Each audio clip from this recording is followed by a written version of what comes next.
কোথায় যেন একটা লেখা পড়েছিলাম। লেখাটা কেন জানি মাথা থেকে সরাতে পারি না দীর্ঘ একটা সময় যাবত।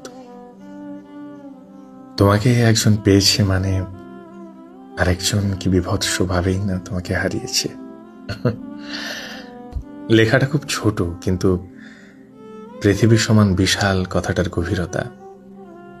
কেউ একজন দিনের পর দিন, মাসের পর মাস, বছরের পর বছর কাউকে নিজের করে পাওয়ার স্বপ্ন দেখে যাচ্ছে, অপেক্ষা করে যাচ্ছে, অথচ অন্য কেউ কোনো অপেক্ষা ছাড়া, সাধনা ছাড়াই তাকে নিজের করে পেয়ে গেল।